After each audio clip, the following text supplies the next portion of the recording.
زاد بودكاست. زاد. بسم الله الرحمن الرحيم. السلام عليكم ورحمة الله وبركاته. كبجمتو تداوت سكينة قوتو الدنيا رترجمتن هندك يسنيو إدو سنجرتنيتي بك سنجرتنيتي نجين ربي دو في سنبرها قوتو برا هجرة بركم تكوفي إبافوري في أفتح مسدة تفا بقربي ولمان نجه برا ملكي برا نسري ربي نفاقو كانت تان سودان قبتي وانغو قداتا إلا مسيني كاسو بربادا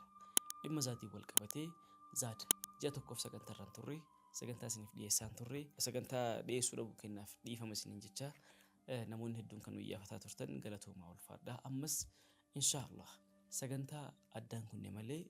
zaadiin dhaabne namoonni hedduun eebba booda akka waan hamileen keenya tuqame yookaan ammoo waa wahii argannee lamaan keessaa tokkotti fudhatanii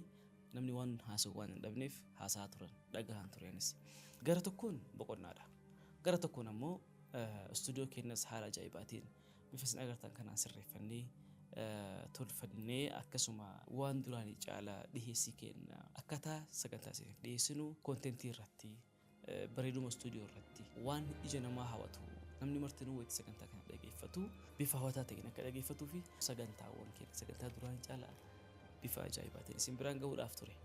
alhamdulillah har'a geenne sagantaa keenya jalqabuudhaaf deemna hundi keessan iyyuu waan hordoftaniif akkasuma immoo waan nu bira dhaabattaniif waan sheer gootaniif galatoomaa ulfaadha qabxiiwwan lamaan isin jedhe zaad amma duraa fi amma booda amma dura akkam ture amma booda immoo maal ta'uudhaaf deema amma dura zaad podcast ture amma booda immoo inshallah multimedia production yookaan immoo zaad miidiyaatti wal guddataa jira zaad podcastiin asin dura sagantaan dhiyeessaa ture sagantaa riqicha ragee sagantaa keessummaa keenya akkasuma immoo sagantaa rahmu shaw kunniin sagantaawwan nu dhiyeessaa ture keessaa sagantaa main yookaan ammoo sagantaa muummee jennee nu isiniif dhiyeessinudha sagantaa qofa maqaa isin dhahoo osoo hin taane podcast irraa gara miidiyaatti guddachuu qofa osoo hin taane sagantaawwan duraan dalagaa turrerraa bu'aadhaan akkamii argamee jira laata waan jedhu irraa kaasuu barbaada jalqaba irratti namoota dandeettii qaban namoota akkasuma immoo jireenya isaanii keessatti waan addaa rabbiin isaan qunname hikmaa rabbi isaanii kennee akkasuma dandeettii addaa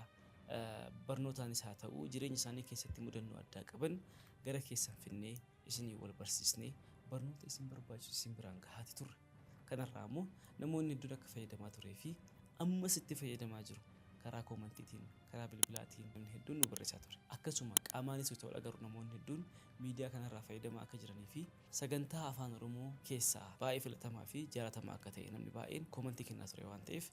kanarraa hubachuu hin danda'amu kun bu'aa isa jalqabaati bu'aa inni lammaffaa sagantaa riqicha raggeeti yeroo hedduu bu'aa ati rabbiin akhiratti jazaa ittiin haa deebi'uuf jettee asitettu bu'aa isaa irratti mul'atu boru yoo rabbi fedhe inshallah rabbiin biratti herreganna jettee ati yaaddu rabbiin asuma bu'aa boruu buusuuf ta'usan bu'aa boruu si argisiisuuf ta'usan caafii isaa qaccee isaa asuma duniyaa tana irratti yeroo isa agarsiisu jira sagantaa riqicha raggeetii wal qabatee sagantaa riqicha raggee kan dhiyeessu Samiira Amaaniin beekanii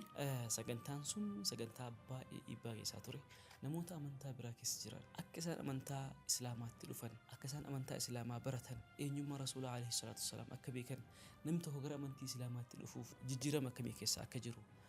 rabbiin argachuun maal akka argachuu ta'e akkasuma immoo yeroo itti kufrii keessa jiru jireenya akkamii akka jiraataa ture itti affeeree islaamummaatti dhihaataa islaamummaas fudhataa jiran namoonni hedduun kan islaamummaatti dhihaatanii islaamummaa bira jiranii namoonni hedduun ammoo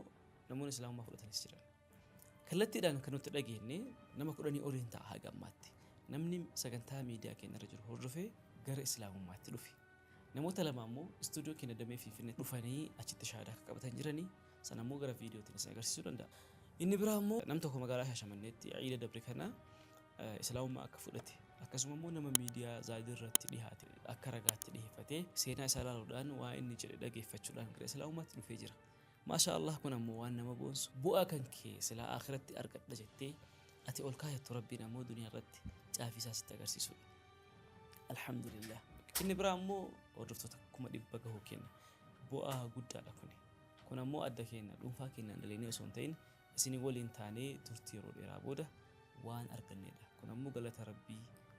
alhamdulillah jechiisa waan ta'eef hundi keessaniyyuu galatoomaa ulfaadha waan nu bira dhaabattaniif waan subscribe gootaniif akkasuma immoo share gootanii hawaasa bal'aa biraan geettanii ergaan islaamaa barnoon dabruu qabu kamiyyuu akka taruuf gahee keessa waan bahattaniif 100 dhaabannee yookaan ammoo hordoftoota 100 gaafa keenya irratti sagantaawwan garaagaraa qopheessaa turre asiin eebba guddaa miidiyaa isaa kan jedhu akkasuma YouTube'inis dhaabbanni YouTube silvarii nu kennee jira. Kun ammoo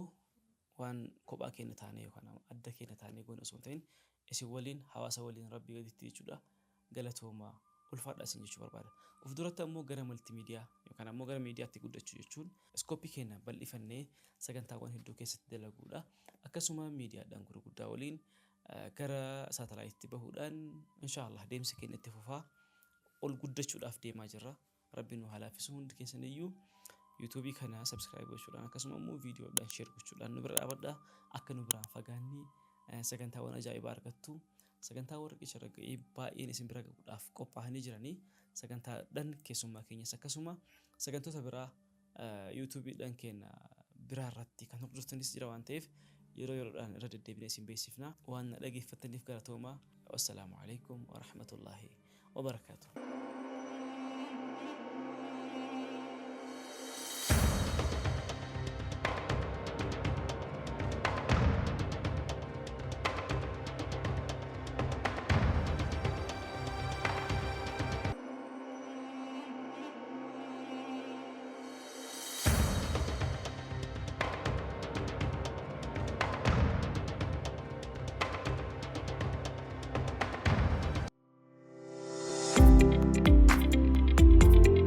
That podcast.